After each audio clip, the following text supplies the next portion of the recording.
There's so many variables that go into this I question. get it, but let's just have some fun. And I'm gonna open up a cold one. Ryan's like, "Are you kidding me?" No, No, it's lemonade, guys. This is no, I'd sparkling have at it, man. strawberry lemonade. That's about as hard as I get, man. That's funny. Can they be too big? I mean, if you put like stadium speakers in your room, maybe. Okay. But let's just say, let's keep General it to consensus consumer. for home theater speakers. I'm going to say yes if you don't have the room for them. Like if you can't position them correctly. Okay. Most of it's going to be down to positioning, I think, in my point of view. Maybe if you have a subwoofer that's so large that, and maybe it's not the greatest and it's slow, you're just going to run into problems with transients and things of that nature. Did you just say a subwoofer can be slow? They can. I mean, if the woofer itself is slow, yeah. I mean, they absolutely can. But just checking. Yeah, no, they can. All right. So you're saying you guys can crucify me now. It's fine. So Ryan, you're saying that if a subwoofer, or if a speaker is too large and because of its like physical dimensions, it can't be put in optimal placement. Like, let's say a speaker is too large for you to put it where it needs to be for proper imaging or toe in or away from the walls or what have you. I think it can absolutely be too big. Okay. I like that. That's a good answer. That's a different approach. And that's one thing I like about having these conversations, because there's a different perspective from it. I'm thinking from a totally different perspective, more like volume and output and that sort of thing. So I like how you kind of took the approach of physical size could determine how well that can be implemented into a living room or a bedroom or even a home theater, dedicated home theater. Some subwoofers can be slow, and sound bars in the correct use case can be good. I guess I'm just speaking the truth that Chris is throwing out there. That's right. He's giving you an amen. He's giving you a thumbs up. Jonathan, what do you think, man? Yeah, I might have to follow up with Ryan to figure out what he's talking about with slow, because I'm not sure I agree with that. If a woofer is enormous, right, and it can only play down to a certain frequency, a poorly designed subwoofer, okay? That's all I'm going to say. Well, if you're talking about like basically it doesn't have a strong enough motor structure, and it's not returning to zero literally, perhaps, or you're overdriving it. But if you have a subwoofer that's slower than 10 hertz, it's playing 9 hertz. And if you have it slower than 9 hertz, it's playing 8 hertz. So there shouldn't really be if you got something slow that was too big and you didn't spend enough and it's just poorly designed and it's not working correctly. You got to be real careful, man. You're getting an audiophile mythology. But I'll leave it alone. I like this. No, man. I agree with you. What I'm saying is that if the motor structure isn't large enough to keep up with it and it's not playing correctly, I guess is all I'm saying. That's all I'm saying. All right, if you're driving it, if it's over excursion, if it's not, if the motor is weak and it's in a ported box and it's not the right cue for that. Just forget I said that. Just forget I said it. Okay? Why are you backpedaling, man? I'm gonna backpedal one pass. I just came home. I probably shouldn't have said that. Okay, I'm eating dinner and now I'm just getting thrown under the bus. I shouldn't have said that. You guys are absolutely right. My brain was in a different direction. That's just funny, man. Just ignore what I said. All right, so here's where I would think that a speaker could be too large for a room. It's if you have, like, let's say you have a 3-way and it's a vertical tower, and you got a massive 18-inch on the bottom, and you got a 10 that's the mid, and you got a giant waveguide tweeter on the top. You've seen some of these like Titan type builds that are huge, and you put that in a little small room. It doesn't, perhaps, if you have a little small room, it doesn't have the distance that it needs in order to resolve the speakers as one. Okay. I can give you a real pointed example. Like these 70Js that I have, these CVT 70Js have a bass module, and you can extend it. It basically has 4 woofers on it instead of, it has no more tweeters. Okay. So it extends the frequency response down to 45 hertz, and these are tuned to 65 hertz otherwise. Right. It only plays up, the bass extension module that's optional, it only plays up to 1,000 hertz.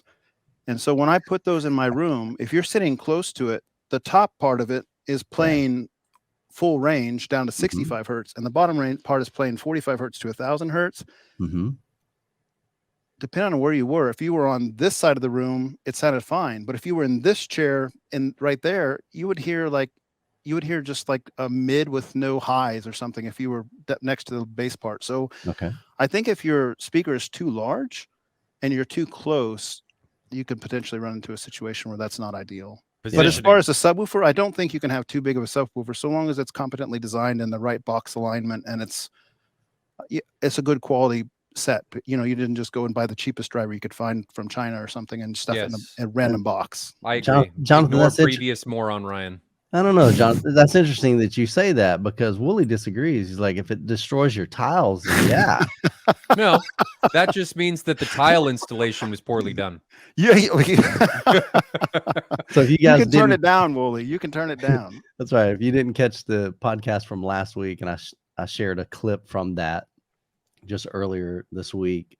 Jonathan shared last week that he actually cranked up his subwoofer so loud. No, Jeff cranked it up. Don't blame Jeff, man. Like, yes, come on, absolutely. Jeff, come on, give us some more, man. You're just trying to keep your wife from like jumping on you, bro. Blaming on Jeff, throw him under the bus. But yeah, so his subwoofers actually cracked the grout between his tile and messed it up. So that's hilarious. Good stuff, man. That's funny though. So my take on it is, and again, I'm coming from output. You know, some people say, oh, you know, having 16-inch subwoofers or 15-inch subwoofers in a bedroom is way too much. And I'm okay with having larger subwoofers because the biggest thing is I'm thinking, okay, you can always back them down. You don't have to have those things cranking wide open.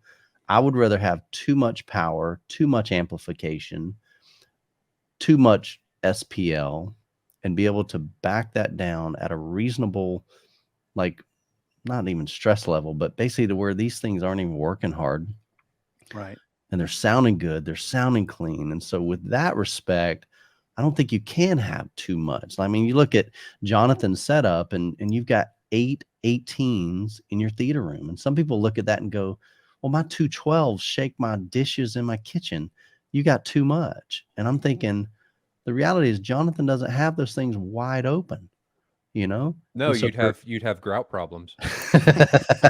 So for Jonathan to hit single digits at solid SPL reference level, piece of cake, man. These things aren't even sweating. They're like, yeah, no big deal. Distortion's low. Yeah. And multiple placements allows your frequency response to be more equitable seat to seat.